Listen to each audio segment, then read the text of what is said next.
Hi, I'm Charles with AniCap. The story begins as a man and woman are on a date. The two prepare to toss themselves into a powerful river, and they tie themselves to each other so they can be together forever.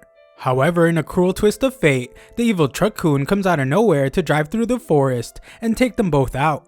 Moments later, our protagonist Daze wakes up and is shocked to see what heaven looks like. A woman explains that this is not heaven, and she is a guide to those that descend upon this world. Her name is Annette, and she reveals that Daze was chosen and transported to this new world. A fearsome dragon flies by as Annette explains that this world is shrouded in darkness, and Daze was chosen to be a hero who brings light to this world. Daze doesn't think of himself as a hero at all though. He was just some guy trying to commit double unalive with his girlfriend, and has now been brought to a strange world. Annette prepares to give him an inspiring speech to make him want to become a hero, but she is shocked when Daze does his thing and overdoses on some sedation pills. Annette purifies the toxins from his body, but Daze says that she's actually bothering him. Annette demands for Daze to become a hero to fulfill his great mission of saving this world, but Daze is just looking for a place to stop living.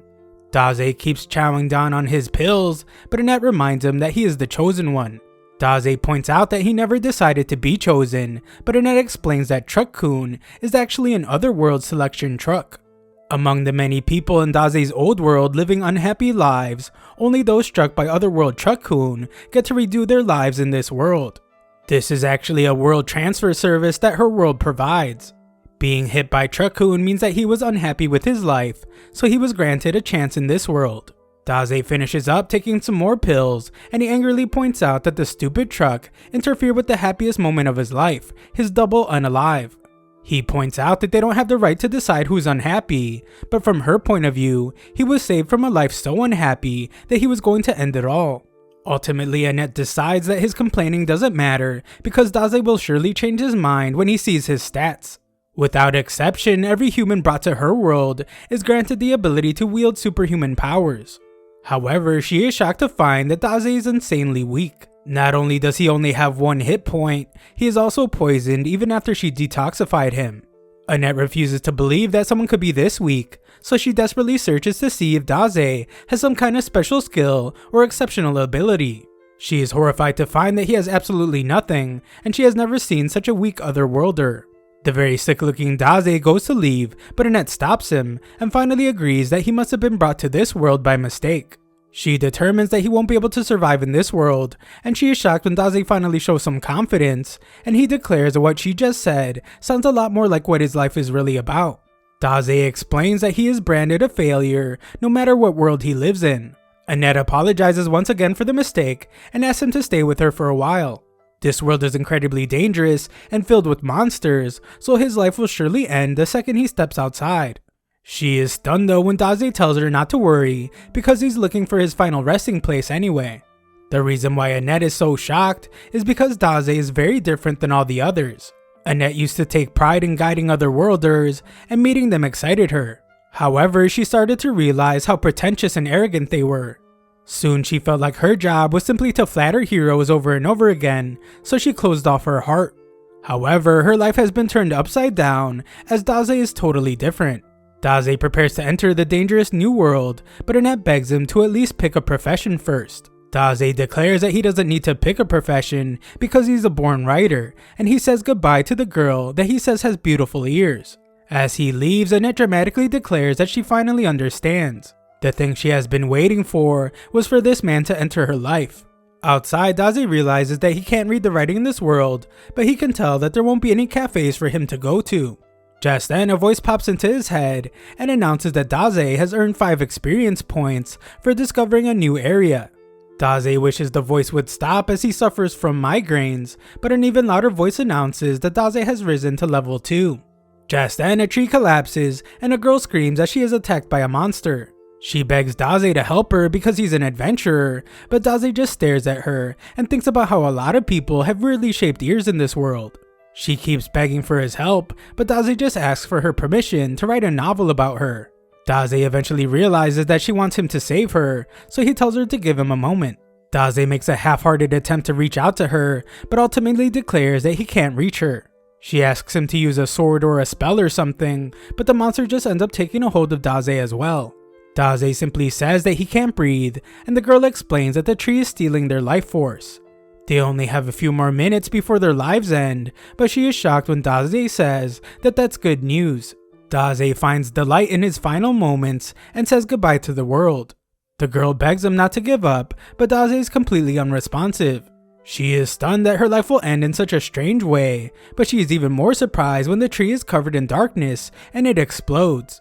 Daze is shockingly still alive, much to his disappointment, and the voice announces that Daze inflicted 300 damage with his poison. The girl is absolutely stunned as this great adventurer before her eliminated the monster by making it absorb his poison instead of his life force. Daze rises to level 3, and the girl wonders if he poisons himself. She then wonders why he pretends to be weak when he is pretty strong, but he explains that this just always happens to him. He wants to stop existing, but somehow he ends up surviving. He has tried to stop living 5 times, but it has never gone right once. The girl has no clue why he's so depressed, but she is grateful that he saved her life, so she thanks him. She offers to take him to her place to rest, and he introduces himself. When Daze touches her hand though, he is reminded of his girlfriend Sachan, and he wonders if she came to this world too. The girl then angrily tells him that her name isn't Sachan. She tries to tell him her real name, but Daze's already in the clouds thinking about Sachan. The girl gets frustrated as he ignores her, but he has a good reason. Daze has just found a reason to live in this new world. He goes over his last memory with his girlfriend and declares that he will find Sachan wherever she is in this world. His declaration isn't exactly what it seems, as he wants to find her so they can commit double unalive again. Back with Annette, she prays to the god of her world so that Daze can be protected. She also wishes to meet him again one day, and she gets her wish as Daze returns. She couldn't be happier to see him, but she is stunned when his new cat girlfriend is there too. Annette can't believe that he already has a girl companion, but she composes herself as Daze has a question. He wants to know if Annette has met a girl named Sachan, and Annette is horrified to hear that a third woman is involved. Daze leaves as Annette had no information about Sachan, but the cat girl assures him that he will find her. She wants to stop by the castle town of Roth before going to her house, but she is shocked when Annette appears to stop her from holding hands with Daze. Annette thinks it's shameless behavior, but the cat just wants to know why Annette came with them. Annette is too shy to answer, so the cat realizes that she must be in love with Daze. Of course, Annette denies it and simply declares that it's her job to protect the weak otherworlder. Him being an otherworlder makes the cat realize that is why Daze is so strong, but Annette points out that he's actually really weak. The two argue about how weak he is, but the cat reveals that Daze defeated a monster and saved her life. Annette is horrified because saving her life means that they have gotten close, and she angrily calls the girl a thieving cat. Just then, Daze announces that he found something wonderful. He calls it a very comfortable bed, but it's actually a coffin, and he tells the girls to wake him up when they arrive at the town. Daze says goodnight to Annette and Tama, but the cat angrily points out that isn't her name. Daze is already fast asleep though, and Annette sheepishly points out that Daze called her the right name. Annette then takes on the task of dragging Daze in his coffin, but Tama wonders if that's really her job as a clergy person. Eventually, Tama gets tired of dragging Daze in his coffin. She demands that he get out and walk, but there's no response from him. The girls begin to wonder if he's even alive, but his stat screen reveals that he's just resting. Annette is ready to continue, but the cat must remind her that her name isn't Tama. Inside his coffin, Daze remembers his girlfriend again, and promises to find her so they can double unalive. A while later, the girls wake Daze up as they have arrived at the castle town of Roth. Daze is amazed by this new world, and his group goes to meet with King Thomas and Princess Charlotte. Thomas allows them to stay the night in his castle after their long journey, so the girls think he's a very generous king. Thomas, however, only has one condition. He loves hearing stories from travelers, so he would like for Daze to share one pleasant memory from his travels. Daze offers to tell him what it feels like to sleep in a coffin, but this just sounds like a threat to the king. The king changes his mind and instead wants their advice on something. Thomas brings in a valiant warrior named Gomez and a minstrel named Otto. He explains that due to the influence of the Dark Lord, monster activity has increased recently. The king is growing too old to deal with this, so he has decided that one of these two guys will become Princess Charlotte's husband and the next king. Charlotte is having a hard time choosing, so the king asks the travelers for advice. The king is shocked though when Daze has no clue what to say. This is a life-changing decision for Charlotte, so Daze doesn't think they should be asking for advice from travelers that just arrived. Daze boldly declares that Thomas is a horrible tyrant and he is unfit to be a king. The king is stunned as Daze leaves, and Daze thinks about how he actually had no right to say that stuff since he himself is unfit to live in this world. The girls apologize to the king profusely, and they explain that Daze is an otherworlder. The king understands, and Charlotte stares at Daze. That night, Annette notices that Daze isn't sleeping, but he explains that he never sleeps well. Annette finally musters up the courage to ask about his girlfriend Sachan, but she becomes furious when she finds Tama sleeping in his bed.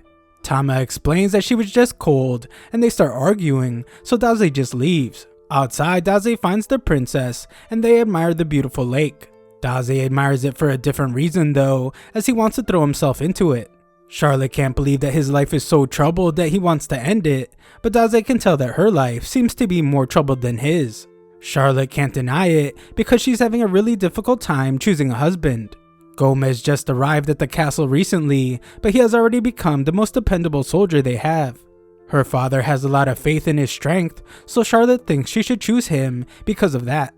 Otto, on the other hand, is her childhood friend. Whenever she felt down, Otto wrote songs and sang them to her. Charlotte wonders what she should do, so Daze points out that she is truly a kind person unlike him. Daze's life has been a continuous series of troubles, and he has attempted to unalive himself numerous times. Charlotte obviously cares about her father a lot, but Daze has done nothing but inconvenience his family greatly. Even through all that though, Daze has never once asked anyone else to choose how he should live his life for him.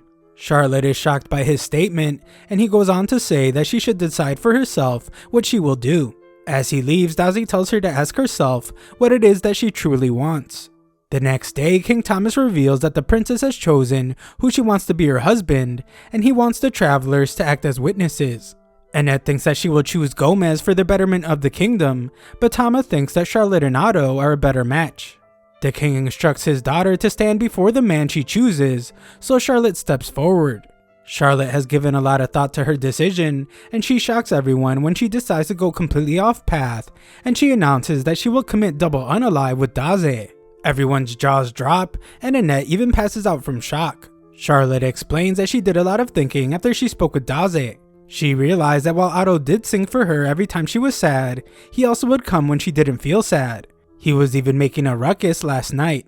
Charlotte has concluded that Otto simply wants to perform his newest songs to someone. Her reason for not wanting to marry Gomez is a lot simpler though, and it's because he smells. King Thomas calls her a fool and begs her to choose one of the other guys, but Charlotte finally stands up for herself and tells the king that he is the fool for trying to make her marry someone she doesn't want to. It turns out that she never wanted to get married in the first place, but nobody took her feelings into consideration. The only one who actually cared about her opinion was Daze, and Daze now understands why she wants to commit double unalive with him. Just then, Gomez gets really angry about being told that he smells, so he makes fun of Charlotte's nose and terrifies everyone when he begins to transform. After transforming, Gomez reveals that he's a servant of the Dark Lord, and he intended to acquire the kingdom by becoming its king so he could offer it to the Dark Lord. He never thought that the princess would be able to see through his disguise, but the princess actually didn't figure it out. Gomez just really smells bad. Gomez has heard enough and decides to just end everyone's lives. Tama desperately tries to wake Annette up to help fight the demon, but it's no use, so the king's guards go to attack. Gomez easily knocks them back though, and Tama must rescue Annette from being crushed. Tama launches a counterattack and decides that if Gomez wants to play so badly, then she will play with him. Tama is only a level 14 martial artist, so Otto declares that he will assist her by singing for her. Tama's then shocked to see that he's a level 89 minstrel. Otto's music gives her a buff, but Tama's disappointed to see that it doesn't do anything. Tama looks to Daze for help, but he's entranced by Otto's newest song. This leaves Tama to go one-on-one with the beast, and she manages to land a cat punch and a cat kick. Gomez easily pushes her back though, and mocks her by acting like he didn't feel a single thing. Gomez announces that he will put all his power into his next attack, and his iron horns will tear Tama to pieces. Tama's terrified of his sharp horns, but Daze interrupts and politely asks if the demon could end his and Charlotte's lives first. Gomez is in disbelief, so Daze explains that they both want to be eliminated, and it would be an honor if Gomez did it with his magnificent horns. Charlotte has been freed from the grasp of her father, so he wants the giant cow to grant them this wish. Everyone begs Daze to rethink his decision, but the thing Daze calls a giant cow is already on board. Gomez says that he will eliminate them first, then the king, and after that he will burn the city to the ground, ending the lives of every citizen in the kingdom. Daze couldn't care less since they won't be alive for all that, but Charlotte seems upset. Daze assures her that everything will be fine though, because their wish will be granted. Everyone begs for the monster to stop, but it's too late as Gomez has already started charging at them. Just then, Charlotte comes to the realization that she doesn't want her life to end just yet. She declares that she wants to continue living so she can protect the people of the kingdom. It turns out that Daze knew she would come to her senses, and he points out that she really is a kind princess. Daze had a plan all along as he pushes Charlotte to safety, and he declares that as his partner for Double Unalive, she simply will not do. Charlotte calls out to him as he's about to get obliterated, but Annette comes out of nowhere and protects Daze with the barrier. She's a level 18 priestess, and she refuses to let Daze lose his life while she is around. The demon's horns are shattered by Annette's barrier, so Tama follows that up with her Wildcat Strike attack. This attack is pretty powerful, and it sends Gomez flying out of the castle. Tama begrudgingly thanks Annette for saving her, but Annette points out that Tama saved her as well. Otto declares that he will turn their beautiful friendship into a song, but everyone has had enough of this guy already. Just then, the king apologizes profusely to Charlotte. He realizes now that he should have considered her feelings, and he doesn't think he's fit to be king or fit to be her father. He begs for forgiveness, so Charlotte accepts and they agree to be more open with each other in the future. The two have a very nice moment, but Daze can't help but think about how he failed to unalive again. A while later, a guard urgently warns that monsters have arrived at the southern gate. We see that Charlotte is in charge now, so she sends the royal guard to exterminate the threat. Back with our group, the girls hope that Charlotte will be able to handle the pressure of ruling as the queen. Daze speaks from his comfortable coffin and explains that Charlotte made the decision herself, so she will be fine. Daze declares that women that are losing their life are very beautiful, but women who stand up on their own 2 feet are beautiful as well. The girls are tired of his nonsense though, and they just wish he would walk on his own already. Eventually, the girls get tired and decide to take a break so they can eat something. Our lazy protagonist emerges from his coffin, eager to eat something, but they only have bread. Daze would much rather eat some boiled tofu, so Annette decides that they should look for some in a nearby town. The group is only a few days away from reaching Tama's hometown, but Annette would like them to make a stop at a temple. Normally, an Otherworlder arrives at one of the 4 temples in this world, and they head directly for the Dark Lord's castle. However, Daze's goal isn't to defeat the Dark Lord, because he just wants to find Sachan. This means that they have to visit the 4 temples to gather information on where Sachan is. Tama is shocked because this means that if they have a hard time finding her, then they will have to travel all around the world. Annette doesn't even want Daze to fight the Dark Lord because it's too dangerous, and Tama once again teases her for being in love with him. Annette denies it and explains that Daze just gave her hope when she had given up on her job. Tama points out that Sachan might be Daze's soulmate, so Annette admits to traveling with him to find this out. Tama agrees to go with them until they reach her hometown, but Annette's half-hearted thank you makes Tama realize that Annette would rather be alone with Daze. Annette ditched her job, so Tama wonders if she will even be allowed into the temple. Annette isn't worried though because the head priestess of this next temple is a dear friend of hers. Besides that, Annette didn't just leave her post without notice. She sent her letter of resignation using her familiar. This familiar makes its first appearance, but it does so by snacking on Daze's head. Annette scolds the little monster, but she gets even more upset when she finds out that it didn't deliver her letter of resignation. Daze points out that the little beast is pretty loyal for returning to its master, and he names it Melos. Melos seems to have taken a liking to him, but Daze just wants to get more rest. Just then, Daze must tell Melos to quiet down as he begins to panic, and a terrifying dragon appears. Dragons are this world's most powerful monster, and it terrifies the girls with a scream. Just then, a girl calls it Ryuka and tells it to stop. Annette and Tama are confused as the girl approaches the dragon, so they tell her to be careful. They are shocked though when this girl speaks a different language to the dragon and tames it. The girl assumes that Annette and Tama's group has already suffered casualties because of the coffin, and she recommends that they leave this area that is incredibly dangerous. Daze emerges from his coffin as he assumes that it's time to eat, and the girls ask the stranger to forgive his rude behavior because he's an otherworlder. Hearing this infuriates the girl though, and she vows to eliminate all otherworlders. She unleashes a power that terrifies the girls, and her attack must be blocked by Annette's barrier. Annette does her best to hold back the attack, but her shield is eventually broken. Our group is badly injured as the girls' attack did massive damage to the area, and Annette concedes that the girls' magic is insanely powerful. The girls vow to protect Daze at all costs, but the stranger brings them to their knees with her power. The stranger's symbol terrifies Annette even more because it's the symbol of the wrathful Dark Lord. Just then, the girls are shocked when Daze stands, as he has had enough of all the dangerous behavior. He points out that the girls have nothing to do with this. Daze reminds the girl that she's after otherworlders, and he is her only opponent. He tells her to do as she pleases, and reveals that he's prepared for his life to end at any time. His friends beg him to stop, but it's too late as the stranger grants his wish, and she sends her arm right through his chest. The girls are terrified as Daze collapses to the ground, and the stranger reveals that her name is Waldelia. Annette and Tama faint, but Waldelia is shocked when Daze reveals that he's still alive. He can tell that Waldelia has a lot of hatred inside of her, and Daze says that he can relate. Daze has lost his mind to intense hatred before as well. Waldelia is terrified to see him still alive as he approaches her, and Daze says that her eyes look very sad. Daze would like to know why, but Waldelia's terror causes her to flee with her dragon.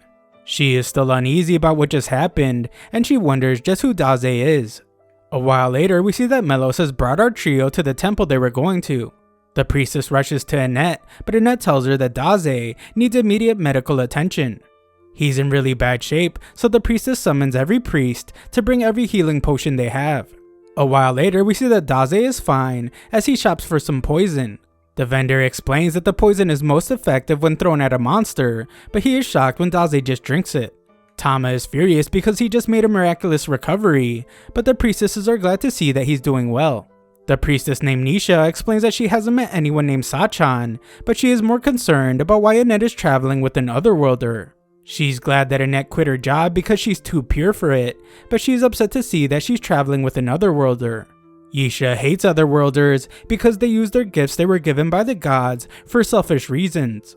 Just then, some strange rapping otherworlder named Kataro tells the girls to stop arguing and have some fun with him. They ignore him, but Kataro demonstrates his overpowered skill of mass production. It allows him to produce an unlimited amount of the world's currency, so he offers to buy the girls whatever they want. Yisha gets rid of the guy, but he promises to make them pay, and Yisha points out that all otherworlders are like that guy. Annette explains that Daze is different, but Yisha can tell just by looking at him that he's just as destructive as the others. Annette still argues for him and points out that he changed her entire life. Just then, Daze asks for money to buy some drugs. Annette casually gives it to him, but still tries to tell Yisha that he isn't destructive at all. Yisha is then shocked to learn that Daze doesn't have a gift. Despite that, Daze still fought against the wrathful Dark Lord for his friends. Yisha is stunned to hear this though, because the wrathful Dark Lord was actually destroyed by another otherworlder 7 days ago. Tama is just as shocked to hear this news, and the two girls celebrate because it means that peace has finally come to their world. This, however, makes them question who that girl with the dragon was. It's also strange that Daze arrived 7 days ago, but Annette can only think about how that was the day Daze completely changed her life. The biggest question is, if this world no longer has a Dark Lord, then why was Daze brought here in the first place? Just then, the girls are startled as Daze tears up a bunch of papers. Daze dramatically explains that he was trying to write about the events that have happened after being brought to this world. He was struggling to write though, so he is now despairing over it. Annette eagerly waits to hear what he wrote about them meeting for the first time, but her heart is shattered when Daze reveals that he didn't write about her at all. Daze isn't sure why, but his meeting with Walderia gave him a surge of creativity, and he hopes that something else that excites him will occur. Annette thinks he might find something if they explore the town, and recent events have made her want to buy Daze some stuff anyway. In town, we find that what she wanted to buy Daze is some heavy-duty armor. There is no telling when they will be attacked again, and Annette never wants to see Daze suffering ever again. Tama points out that Daze looks like he's suffering right now, but Daze actually kind of likes the oppressive feeling that the armor gives him. The girls go to do more shopping, and Annette tells Daze to stay there. Yisha finds him, and Daze explains that he was just searching for new excitement. Yisha declares that Annette will be staying with her from now on because she has always been a pure girl, and it makes her trust people too easily. Yisha is sure that Annette will be unhappy traveling with him, so she begs Daze to break up his party. Daze just smirks though, and points out that it's up to Annette to decide what she wants to do. He declares that Yisha has no say in the matter, and he wonders why she thinks Annette will be unhappy anyway. Yisha explains that it's because Daze is an Otherworlder, and she doesn't trust Otherworlders. Just then, Yisha is stunned, and a crowd forms as some guy arrives. This man is said to have been created by the heavens to stand above everyone in the world. He is an Otherworlder, and his name is Lord Suzuki. Suzuki announces to everyone that the Dark Lord was defeated 7 days ago, and he tells them to rejoice as peace has come to their world. The crowd erupts with cheer, and they all praise the Otherworlders, but Suzuki reveals his real intentions. He points out that they risked their lives to bring them peace, so it's only right that the Otherworlders be allowed to rule the world. Because of this, he declares that this time will be known as the Great Hero Age. Suzuki has decided to be the ruler of this town, and his buddy Kotaro tells the townspeople to bow down to Suzuki. Just then, Kotaro points to the girls and tells Suzuki that they were the ones that messed with him. Suzuki is furious and declares that they committed acts of violence to an Otherworlder. Annette tries to explain that he is mistaken, but Suzuki refuses to listen to someone who would bring harm to a hero. Nearby, we see that the town is on fire, and Daze states that he finally felt like he could write his masterpiece. Moments earlier, Suzuki pats Annette on the head and tells her to be a good girl. He uses some kind of skill on her, and she collapses to the ground. Kotaro celebrates and explains that the more pure Suzuki's victims are, the sooner they fall to his skill. Tama demands to know what he did, so Kotaro explains that Suzuki's skill turns anyone he pets into his slave. Tama demands that they release Annette, but Suzuki just uses his skill on her too. Suzuki brags about how powerful he is, but Yisha arrives to remind him that she didn't teach him to use his gift that way. She declares that the town will never fall under his control, and all the townspeople agree with her. Suzuki decides that he will just have to destroy the town, so he sends his wolves to attack everyone. He demands for Yisha to call him a hero, and tells her to be happy because he plans to use her church as his castle. The town is now on fire as chaos breaks out. Tama's under Suzuki's control, so she attacks Daze like a wild animal. Daze realizes that Annette was right about wearing armor all along, since you never know who might attack. Tama manages to destroy his armor, but the helmet ends up knocking her out by accident. To keep her safe, Daze decides to put her in a barrel with the sign saying that a wild cat is inside.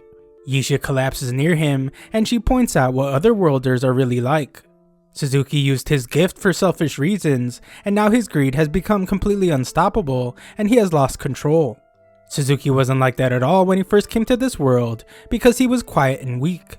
Daze surprisingly takes notes, because Suzuki has piqued his interest, and he tells Yisha to watch over Tama while he confronts Suzuki. Yisha reminds Daze that he won't be able to do anything, because he doesn't have a gift, but Daze has a feeling that he will finally be able to write his masterpiece. Daze allows her to come with him, but she is surprised to see how calm he is. Yisha explains that Suzuki is really strong, and Daze doesn't stand a chance against the gifted Otherworlder. She is sure that Daze will be torn to pieces as soon as he opens the door to the church. Just then, Daze takes out his poison, and Yisha is relieved to see that he must have a plan. She assumes that he's going to poison Suzuki's guard dogs, but she is shocked when he drinks it instead. He's all out of poison, so Yisha takes charge and tells him to follow her so they can sneak in. Daze just ignores her though and opens the door.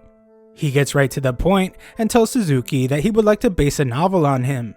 Suzuki assumes that Daze wants to write the heroic tale of Suzuki, the hero conquering another world, but Daze has a different idea. The novel will be about a man that gains more power than he deserves and falls into his own greed. Suzuki is insulted, so he sends his wolves after Daze, but our protagonist just stands there writing. Yisha handles most of the wolves, but one grabs her and Suzuki prepares to end their lives. Yisha warns that the attack is aimed right at Daze, but he just keeps writing. The attack is unleashed, but everyone is shocked when it is blocked by Daze's helmet from his armor. It turns out to be Melos in the helmet, so Daze thanks him. Kotaro is terrified because they're out of fireball potions, but Suzuki reminds him that he still has his number one pet. Suzuki warns that his pet takes the life of anyone it bites, and he laughs like a lunatic when Daze gets bitten. The beast collapses though, and Daze says that dogs should be chained up at all times. A voice comes from Daze's system, and it announces that he inflicted 600 damage to the beast with his poison. Kotaro is stunned as the wolf completely turns to ash, and Isha assumes that Daze infused himself with poison. Suzuki calls Kotaro a coward as he runs away, but Suzuki isn't ready to give up. Instead, he calls on his trump card, and Isha is horrified to see that it's Annette. He instructs Annette to eliminate them, so Isha defends herself and declares that they should retreat. Daze disagrees and explains that Annette isn't as weak as Isha seems to think. Daze approaches her, but Suzuki explains that his skill can't be removed by anyone, and Annette will be his slave for the rest of her life. Daze doesn't listen to the nerd, as he explains that Annette will be the one to decide what she does with her life, and Suzuki has no say in the matter. Daze places himself right in front of her blade, and reminds her that she is not some bird in a cage. Annette seems to be fighting Suzuki's spell, so he screams for her to hurry and eliminate Daze. Annette prepares to do so, but we then see what's going on inside of her mind. She's trapped inside of a cage, but Daze appears to shine some light on her. Annette finds a moment of clarity, so she stabs herself and breaks the spell. Daze catches her, and the two greet each other. Daze has Isha treat Annette's wounds, and she thinks about how he said that Annette isn't weak. Suzuki is utterly shocked by someone breaking his spell, and he can't handle it. He attempts to unalive himself, but Daze surprisingly stops him. Daze reminds Suzuki that he's writing a novel about him, so he can't end the story early. Daze instructs Suzuki to tell him his story, so we get a look at Suzuki's past. Suzuki explains that he was always timid, and stronger guys always made him their pet. He thought about unaliving himself several times, but he could never go through with it. One night, Suzuki bumped into some drunk guy, but he didn't have the courage to stick up for himself when the drunk guy insulted him. Suzuki was distracted, so he fell victim to the merciless truck-kun. He was brought to the new world, and he was greeted by Isha. She explained that he was now a hero, and he had to use the gift he was granted to defeat the Dark Lord. Suzuki's adventure began, and he learned to use his gift by controlling wolves. He used the wolves to defeat a monster, and he realized how powerful he was. In town, Suzuki would receive strange looks because he was different from everyone.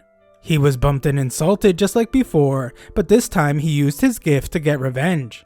Suzuki explains that he was someone that suffered countless failures in his old world. However, he was suddenly granted power and made a hero.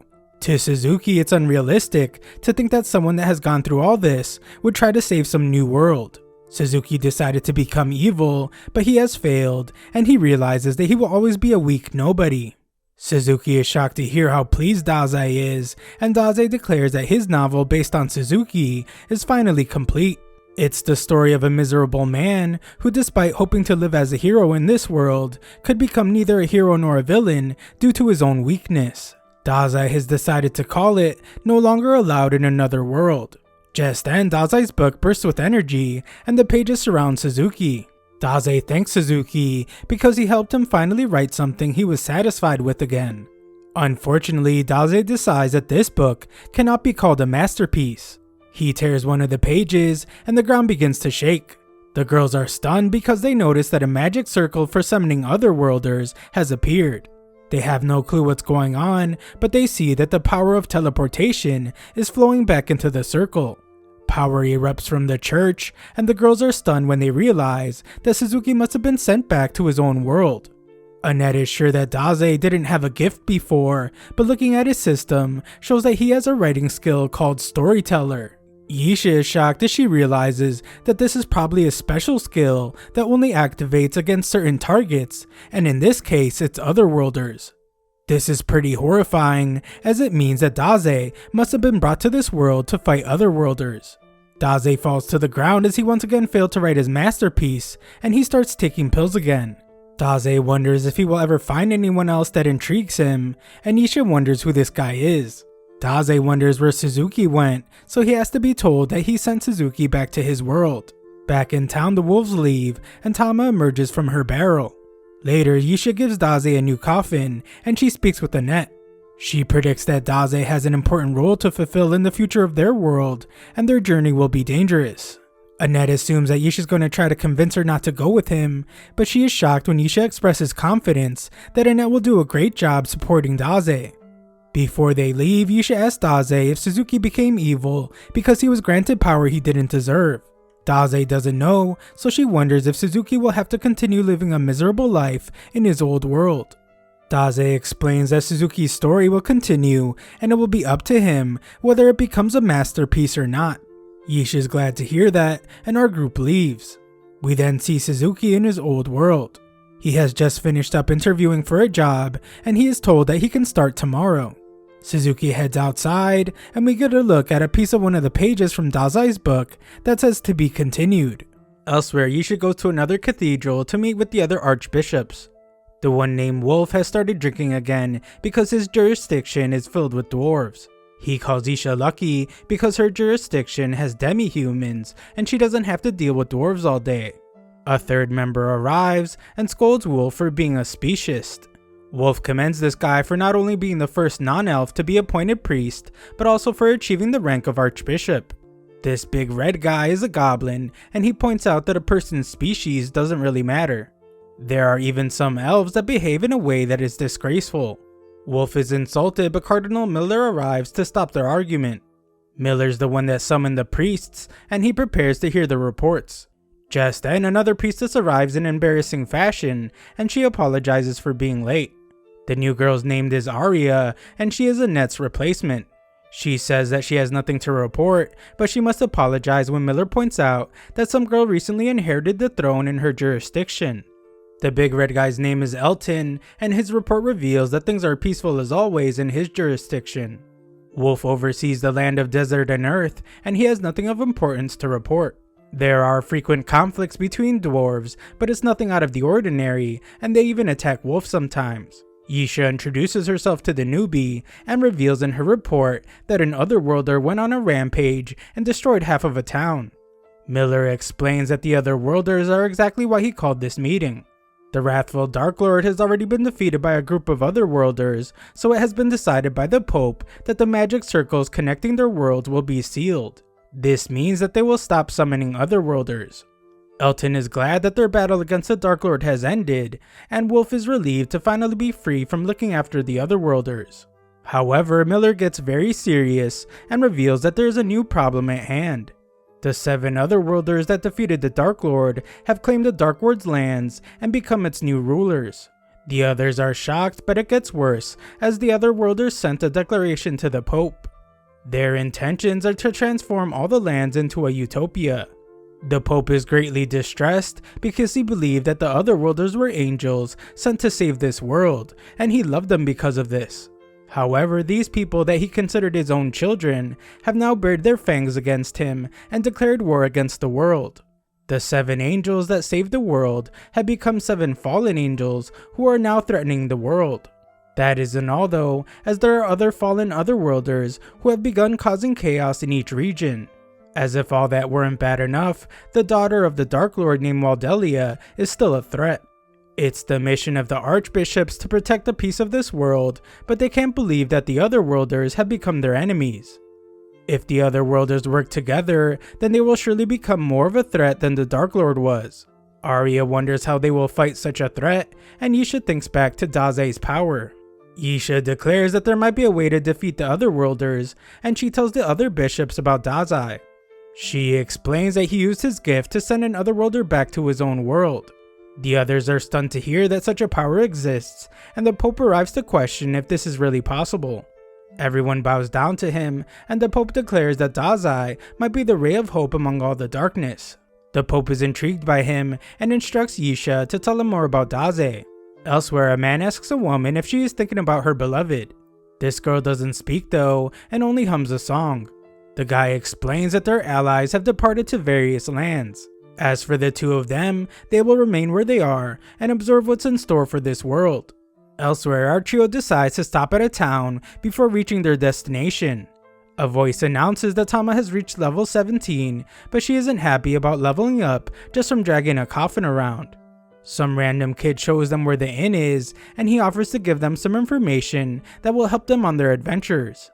This kid explains to them something called a hero introduction service. It's a service that assigns otherworlders to accompany parties that lack confidence in their skills, providing them with a safe and comfortable journey. Tama thinks about the evil otherworlders she has met, but the kid reminds her that otherworlders are heroes meant to save the world. The hero introduction service is a business idea this kid came up with, so he offers to introduce the girls to an otherworlder for only $40,000. Tama declines such a silly offer, but Annette eagerly orders one valiant warrior. Tama scolds her, but Annette says that it's a small price to pay for Dazai's safety. The kid thinks that there's a deceased person in the coffin and assumes that he wants safety from beyond the grave. Of course, he is shocked when Dazai reveals that he's actually still alive. The girls explain that Dazai is a hero as well, but the kid doesn't think he looks like one at all. He introduces himself as Nier as he takes Annette's money and he goes to get them their adventurer. Tama's relieved to be getting a warrior on their team to pull Dazai's coffin, but Annette refuses to give that job to anyone else. That night, our trio waits for Nier at the inn, but Dazai is sure that he won't be returning. The innkeeper knows all about Nier, and Annette confirms that they gave him money.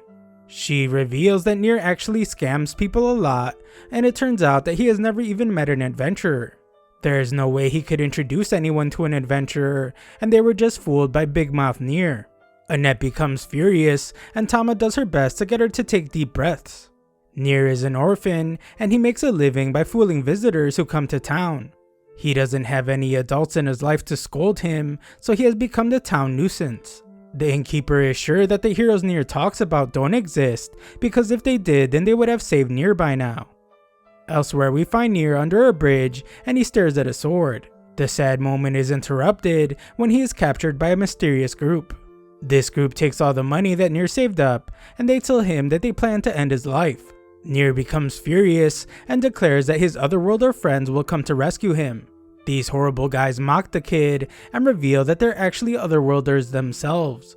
The guys wonder if this is Nier's first time seeing overpowered abilities, and Nier is horrified as his entire world is crashing down.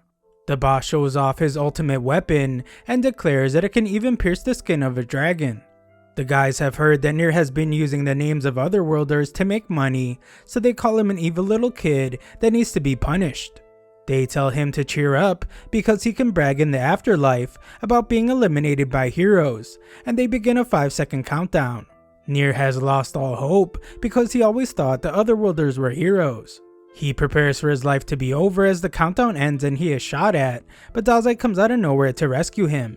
Dazai says that they have no right to call themselves heroes and blames liars like them for why children misbehave. One of the thieves analyzes Dazai and he panics as he realizes that he is also an otherworlder. The thief says that Dazai is nothing to worry about though when he sees that Dazai not only has just one hit point, but he's also poisoned.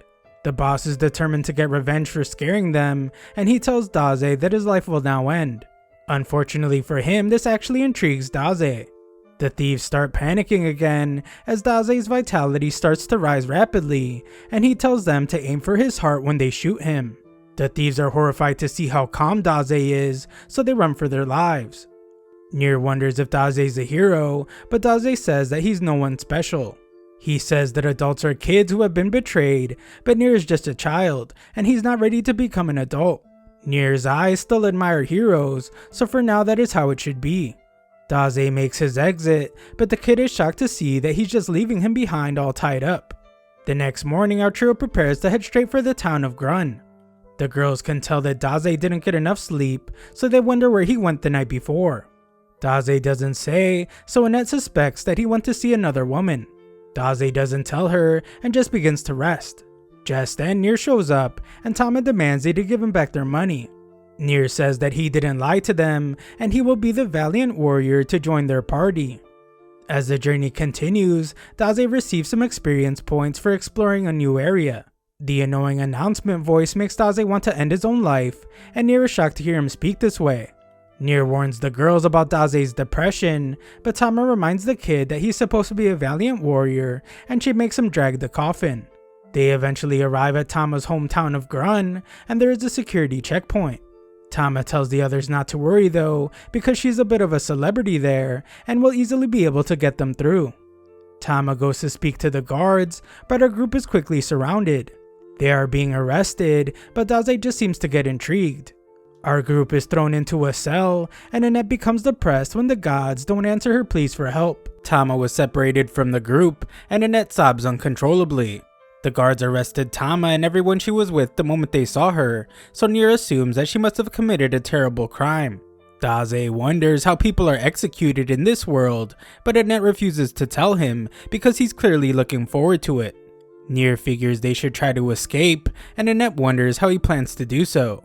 The kid picks the lock, but Annette doesn't think the behavior is fitting for a supposed valiant warrior. Nier thinks that Daze will praise him for picking the lock, but he's actually disappointed because he has to live now. Their escape instantly fails, and they are quickly captured. Daze tries asking the guards if they will be executed, but they just call him a creep. Our group is told that they have committed some severe crimes, so they will actually be executed.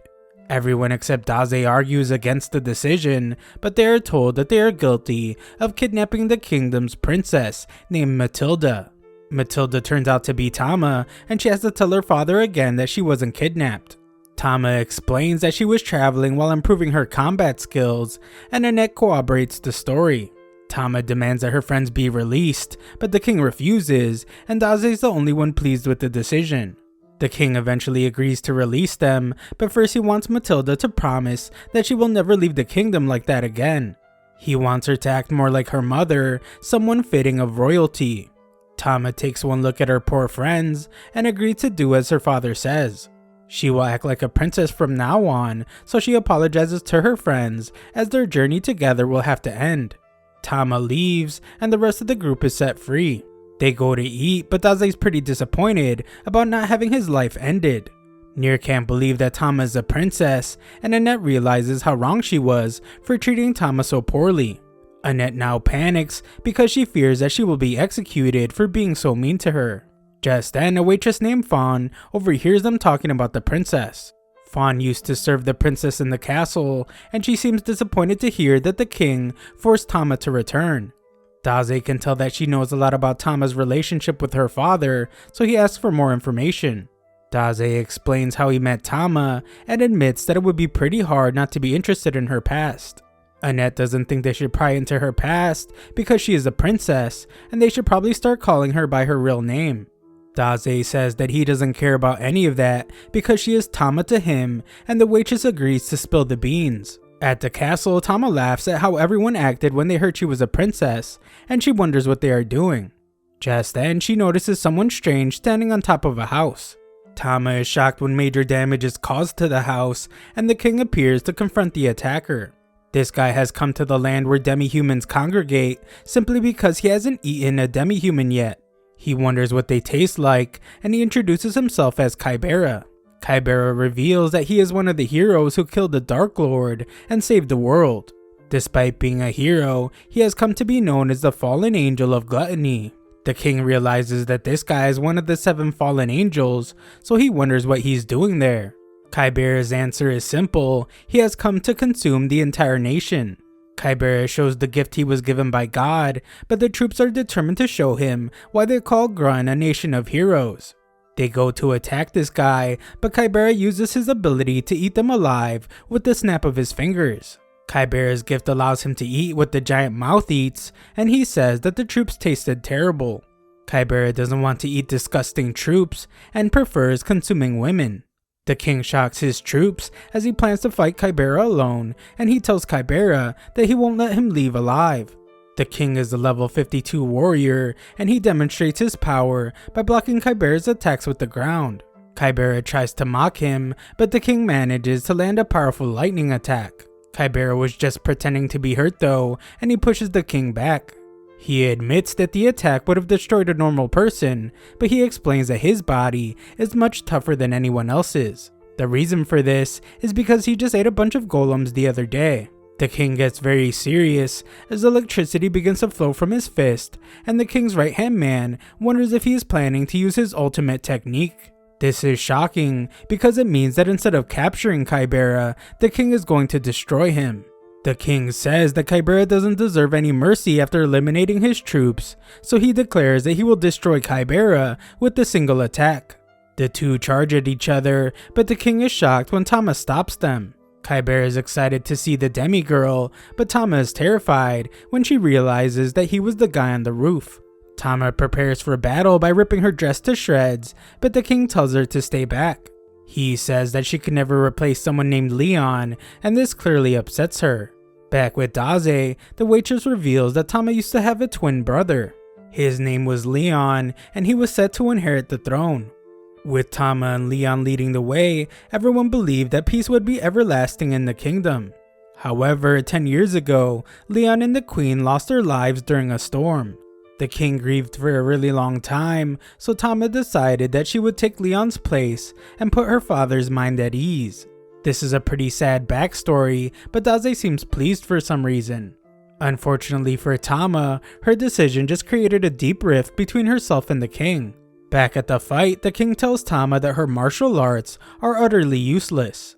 She tries to prove that she can fight, so Kybera decides not to hold back, and he prepares to eat her alive. Tama is about to be consumed, but her father pushes her to safety at the last moment. Tama screams to him as he has lost his arm, and Kybera admires the love between a parent and child. Kybera was hoping to get a taste of the king's ultimate technique, but he's disappointed because he won't be able to use it with the missing arm. Kybera mockingly apologizes for eating it, and this makes Tama furious. She attacks with blinding rage, but the king's right-hand man takes her away. The disappointed Kybera decides that he will have to save the main dish for later, and he wonders how he will consume the king. Back with Daze, he thanks Fawn for the information, and the king's right-hand man appears out of nowhere. Tama is unconscious, so he explains that the castle has fallen to the evil Otherworlder who suddenly showed up. Just then, everyone in the kingdom is startled as the hole is blown through one of the castle walls. Everyone becomes concerned when they see the tied up king, and Kybera declares that he is the new king of the land. Kybera assures them that he is not there to oppress them, and he only wants one thing as king. This one thing is pretty horrible though, as he says that he wants to taste the flesh of all the varieties of demi-humans who live there. He tries to calm everyone down by saying that the men can continue working as usual because he only wants to consume women and children. The people reject this horrible offer, but Kybera makes an example out of one of them. Kybera changes his mind about not eating men and decides that he will just eat entire families so they can be together inside his stomach. Everyone panics as they run away, but Kybera has stationed monsters all over town. Kybera leaves for now, and Nier points out how that guy is a psycho. Daze doesn't seem bothered at all for some reason, and just finishes up some writing. Tama's situation is really difficult, so Daze calls her the heroine of tragedy. The heroine he seeks never just accepts tragedy, so he tells Tama to open her eyes and show him the rest of her story. This causes a quick flashback to when Tama was with her mother. Tama wakes up and frantically searches for her father. The others explain that Kybera has taken over the capital and is planning to eat their citizens. The furious Tama is stopped from going after Kybera, and she is reminded that the king didn't even stand a chance against him. Tama reveals that her father only failed because he was trying to protect her, and she vows to protect this nation. Just then, Annette recalls a tragedy that took Tama's mother and brother. Everyone in the kingdom shed tears for them, so it's pretty clear that they care a lot about Tama's royal family. People will lose all hope if Tama falls to Kybera, so Annette tells her to let her friends handle it. Tama is hesitant, but Annette reminds her that they have a secret weapon for defeating Otherworlders. Daze tells Nier, Annette, and Melos that it's time to go, and Tama is told that she has really good friends. At the castle, our group is confronted by monsters who were instructed to eliminate everyone who approached them. Annette tells Daze to stay back, but he surprisingly steps forward and tells the monsters that they just came to be eaten. Daze says that he was inspired by Kybera's speech. Daze's always thinking about death, but he has never considered being eaten to death. Daze tells the monsters to go inform the king, but they are confused because it's a strange request from a crazy person. He tells them to hurry up, but this only gets them thrown into prison again. Daze tells Annette to calm down, but she blames him for everything. He shows no concern at all though, and reveals that he hid a lockpick in the kid's hat. Back in town, Briard finds that Tama is gone. At the castle, Kybera prepares for his first meal, but the monsters arrive to tell him about the strange human that has arrived. Just then, Tama comes out of nowhere to destroy one of these monsters. Kybera knew that she would come eventually, but the king calls her a fool. Tama is clearly enraged, but Kybera is just glad that he will be able to eat a demigirl. A look into the past shows Tama watching her brother training with her father. The king was hard on him because he was next in line to become king, but Leon did not back down. The king hated how Tama would always watch them, and she begged her father to let her train too. The king told her to know her place as princess, and he instructed her to put on a dress before sending her to her room. Tama told her mother that she hated the king because he won't let her study martial arts. She wished that she was never born a princess, but her mother told her to listen closely to what she was about to say. We return to the present, where Kybera says he knew Tama would come if he used her father as bait. Tama vows to destroy Kybera with her own hands, but Kybera distracts her and lands a powerful electric attack. She takes some serious damage, so her father calls out to her. Tama realizes that Kybera just used one of the king's attacks, and Kybera explains that it's because of his overpowered skill called gluttony. Not only does he gain increased abilities depending on the flesh he eats, but he even gains the ability to use skills possessed by the flesh. Kybera taunts Tama by saying that she will be torn apart by her father's own skills before she is eaten. Elsewhere, Annette is impressed because being captured was part of Daze's plan to get into the castle. Nier is glad that Daze didn't really want to be eaten to death, but he doesn't know how crazy Daze is. Annette thinks they should hurry to find the other worlder, but Daze has something else planned. Daze takes them to the queen's room, but Nier doesn't think they should be snooping around. Daze says he needs his exceptional skills though, so the kid changes his tune and breaks into the queen's dresser. There we see what Daze was after all along. Back with Tama, Kybera takes control of the fight by thrashing her about. He agrees with her father as he points out that her martial arts are useless. A look back shows her wondering why Leon was always training. Leon admitted that he wasn't a very good fighter and said that Tama might even have more talent for it than him. However, him being bad just made him want to train harder so he could be more like their father. His goal was to be able to protect their family and the entire nation. This motivates Tama to continue fighting, but the king points out how much stronger Kybera is compared to her. Tama has realized this as well, but she explains that Leon wouldn't have given up, so she won't either. Kybera laughs like a maniac because he says that he feels most alive when he eats spirited flesh like hers. Kybera realizes now that his past life was meaningless, but it has all led up to this day. In his old world, Kybera was really unhappy, and he thought he might as well have been dead. He was born in a giant mansion, and his parents bought him everything. His plate was always filled with food, but his heart was becoming more and more empty. This made him want to try and eat someone, but he was stopped and he remained unsatisfied. From the outside, everyone thought he was fortunate, but Kybera felt like he was a caged animal. Kybera unleashed his frustration on a homeless person, but it wasn't enough, and he thought he was the most miserable person in the world. Just then, Truck-kun came to the rescue, and Kybera smiled before being crushed. This is how he came to this world, and now he eats whatever he wants. The king screams in agony as Kybera moves to eat Tama, but Kybera is stopped as Daze appears out of nowhere. Daze says that this story is so boring that he couldn't bear to listen. Kybera tries to control his monster mouth thing, but it surprisingly doesn't move. This has never happened before, and Kybera realizes that his instincts are refusing to eat Daze. Annette arrives to declare that Daze has the ability to banish otherworlders from this world, and she tells Daze to write Kybera's story. She heroically tells him to use his gift Storyteller, but Daze refuses. He explains that Kybera is a boring man, and his boasting about his own misfortune isn't worth writing about. The annoyed Kybera demands respect and unleashes a bunch of power. He vows to eliminate everyone before eating the princess, and Tama thinks about how this is all her fault. It was all her fault for trying to fight, and if she just realized that she would never be Leon, then none of this would have happened. Tama sobs as she blames herself for everything, but Daze comforts her and dedicates a story to her. Just as he had hoped, Tama's ill-fated destiny was worth writing about. Tama opens the book, releasing its power, and Annette notices that it's Daze's gift. This is pretty shocking, as she now wonders if his ability even works on non-otherworlders. Her thought is interrupted though by the attacking Kybera. Daze learned about Tama's past, and he came to realize that her kindness makes her suppress her own true feelings. Because of this, she was bound to her father's vision of an ideal princess. After her family's tragedy, Tama wanted to make her father feel better.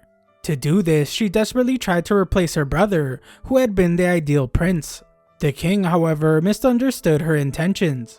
It only hurt their relationship, and Tama eventually lost sight of her true self. However, Daze reminds her that her mother told Tama who she was meant to be. Tama goes back to this memory where her mother told her to live her life as she sees fit. Tama was sure that the king would never allow it, but her mother told her not to worry because she could convince him. She said that the king really just wanted Tama to be happy, and Tama is shocked to remember all this. Tama is torn between being a princess like her father wants and living as an ideal prince in her brother's place. Daze says that neither of those are the answer, and she is simply Tama. Tama is shocked by his words, and she's finally able to break free from the chains holding her down. Kybera just now notices what's going on, but it's too late as Daze tells Tama that it's up to her to write the rest of the story.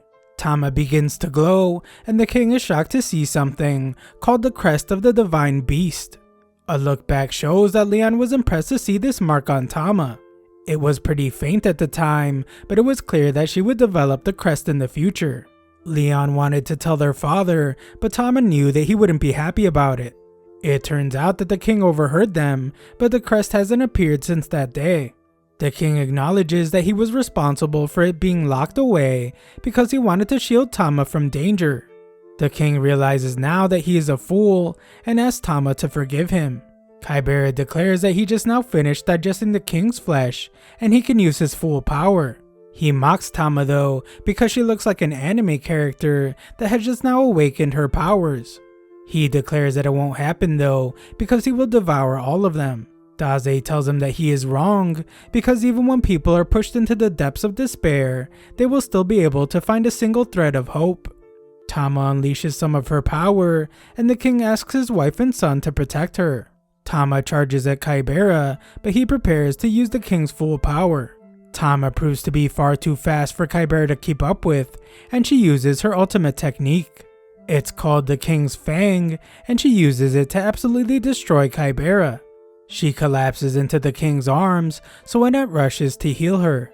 The king gets upset when he realizes that Daze read the queen's diary, and Daze wonders if he will be sentenced to death because of it. The king refuses though, because he is grateful that Daze helped his daughter. Daze doesn't take much credit, and says that he just wrote a book. The guys are impressed that Tama was able to use the King's Fang, but Briere could tell that her technique still isn't complete. Just then, Kybera returns in a monstrous form, which shocks the king because he was sure that Tama eliminated him. Kybera wonders why he was revived, but a memory makes him realize what is going on. He explains that he was one of the 7 heroes that defeated the Dark Lord. Kybera decides to come clean and reveals that he secretly ate the flesh of the Dark Lord when no one was watching. Everyone is horrified to hear this, and Kybera says that he can feel the power endlessly welling up from inside him. Kybera is finally becoming the apex predator that he always wanted to be, and he declares that it's over for everyone. However, just then, everyone is shocked as his head gets chopped off by Waldelia. The psychotic Kybera is glad to see the Dark Lord's daughter because he wanted to tell her that her father was delicious. He tries to torment her by describing her father's final moments, but Waldelia just destroys him with a powerful blast. Everyone is stunned by her unbelievable power, but Daze just says hello to the girl he says has sad eyes.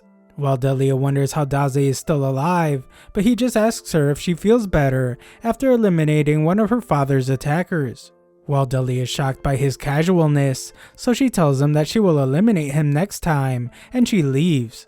Daze realizes that even after eliminating Kybera and avenging her father, sadness remained in Waldelia's eyes. Daze is very intrigued by her, so he would like to write her story someday. The next day, people begin rebuilding the town, and our group is thanked for saving the capital. It turns out that Tama has decided to stay and support the king. Our group will miss her dearly, but they respect her decision. Back at the castle, the king wonders why Tama's in her room. He says that it's for ladylike princesses and not for tomboys. The king surprisingly tells her that she should go with the travelers because he doesn't need to be protected by someone who lacks training. Tama can tell that he's just trying to do what's best for her, and the king commands her to return to the castle when her journey is over. Tama rushes out of the castle and thanks her father. She promises to become a powerful martial artist just like him and says goodbye. Briard mocks the king for not knowing how to talk to his own daughter, but the king is sure that Tama understood how he felt. The king looks at his wife's diary and thinks about his family.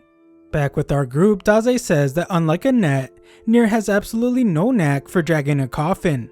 Nier tells him to walk on his own 2 legs, but that won't be necessary. Everyone becomes excited when they see their friend, and Tama rejoins the group. Our group arrives at some giant tree, but Daze's face doesn't match how excited he is. This is the famous World Tree, and it's said to be a holy tree that watches over the nation. Supposedly, it grants protection to anyone who visits it, and there's a nice little village right next to it. Tama desperately wants to do the explaining, but Annette just ignores her. Annette suggests they pray for safe travels in the village, but Tama makes her pay for ignoring her. Daze tells the girls to hurry up and drag his coffin, and everyone is shocked when they find that the calm little village has been turned into a casino. The villagers used to live a simple life alongside nature there, but now they're just a bunch of people stabbing each other for some reason. Daze runs out of sedation pills, so he wonders if there are any good trees around for him to take his own life. Daze must be told to stop eating pebbles off the ground because the others want to go speak to the mayor. The mayor reveals that a few months ago, some otherworlders came to see the World Tree and began living in the village. They built the casino, and it has attracted all kinds of crazy otherworlders from all over the place. The mayor shows them a dying leaf, and he explains that since the otherworlders arrived, the World Tree has grown weaker every day, and it has begun to wilt. The tree is clearly saddened by the arrival of the otherworlders, so the mayor asks for our hero's help. Daze has a request as well, so he asks the mayor if he can fill his container with sedation pills. Just then, some guy who overheard their conversation declares that he will save the tree. He's an otherworlder named Yamada, so our heroes assume that he's looking for a fight. Yamada assures them that he is different from the other otherworlders because he truly wants to bring peace to the world. Annette wants to help Yamada save the World Tree, but she notices that Daze's long gone. Daze feels light on his feet, and he notices that his posture has improved. His mind and body are also really healthy right now, but he hates that. He sees a cave with smoke coming out of it, so he predicts that there's a lot of immorality going on in there. Daze rushes to the cave and finds that he was right. It's an unhealthy and corrupt place. Daze asks if he can join them, but some girl appears, offering to take him somewhere more fun. This ends up being a bar where the girl thinks Daze has had too much to drink. Daze says that his life is incredibly sad though, so he's trying to drink until he stops being alive. She explains that that cave is where people who are addicted to the World Tree's pain-relieving leaves go. Daze says that he can't sleep when he thinks about his body becoming healthy, so the girl offers to help him fall asleep. She says she can do this if he just watches her dance, but Daze doesn't believe her. She tells him to just watch, so he does. The dancing begins, and Daze watches very closely. It seems to be working, and Daze calls it a pleasant night. Elsewhere, Annette makes horrible crying sounds as she wonders where Daze went. She is horrified though when the girl arrives with the passed out Daze. The mayor becomes upset because he told the girl named Echi to never come to his house. Echi wishes Daze a good night, and she leaves, but the mayor calls her another person that was ruined. Echi is known as a witch, and she has a terrible reputation. She was the only one powerful enough to fight the otherworlders when they were building the casino, but she didn't even try to stop them. Instead, she built a bar, and everyone hates her for siding with the otherworlders. Echi always stayed away from everyone, so not much is known about her. Now she makes a fortune charming fallen otherworlders with liquor and dancing. The villagers started calling her a treacherous witch, and Yamada decides that she will have to face justice, just like the otherworlders. The mayor is pleased to hear this, and begs Yamada to save their town. The next day, Daze goes somewhere, but Annette reminds him that the battle against the otherworlders will be starting soon. Daze says that he never agreed to that in the first place, and he just wants the peace that he finds in the bar. Annette tries to stop him, but Yamada explains that it's too late because Daze has been charmed by the witch. Annette refuses to just let him go, but Yamada assures her that Daze will come to his senses when they fix the town. At the bar, Daze credits Ecchi for being the reason he was able to forget his past, which allowed him to fall asleep. Ecchi warns him about being close to her because she might ruin him, but that's exactly what Daze wants. The two have a toast, and Ecchi explains the legend behind the world tree. When the spirit of the tree descends, all the weak and sick people will be saved. Ecchi suggests that Daze pray to the tree to ease his pain, but he surprises her by revealing that he knows that she's the one that wants to be saved. Daze says that her dancing was full of sadness, and she's at a loss for words. Just then, a bunch of guys arrive to order some drinks. A thug threatens some guy after he lost all his money, and he tells the dude to get his money back or he will take his kidneys. The thug explains to his boss that they aren't profiting as much from the casino because less people are gambling, so he wonders if they should move the casino. The boss says it won't be necessary because all they have to do is draw in the villagers from across the nearby bridge. It will be easy too because they just have to show them how much fun gambling is and get them addicted to the leaves from the world tree. Ecchi reminds the boss that he promised not to bother the villagers and only otherworlders were supposed to gamble. The boss says it can't be avoided now and explains that she will also make a lot more money with the added customers. Ecchi doesn't care about that, and she reminds the boss that she paid him a ton of protection money so he wouldn't touch the people across the bridge. The boss ignores her and just tells his goon to get a couple people from across the bridge addicted to the leaves. Ecchi tries to stop him, but she just gets tossed aside. Daze says that women like her shouldn't be called witches because she is actually an angel. Just then, the ground shakes, and the thugs are shocked to find that part of their casino has been destroyed. Yamada tells the thugs that it's time to face justice, and he includes the witch. Yamada prepares to punish them, but Daze arrives, upset that Yamada ruined his peaceful day. Daze can't stand grand people like Yamada, and Yamada calls Daze a disgrace to the other worlders. Yamada tells him to think carefully about what his next move will be, but Daze just sits down. Daze has never once respected someone for lecturing him, and he isn't the type to listen to a lecturer either. Yamada decides to show him what righteous behavior looks like, so he attacks all the thugs at once, and his power of judgment erupts moments after. This guy is really strong, so the thugs decide to run away. Ecchi thanks him for saving the town, and Yamada is glad to see that she has come to her senses.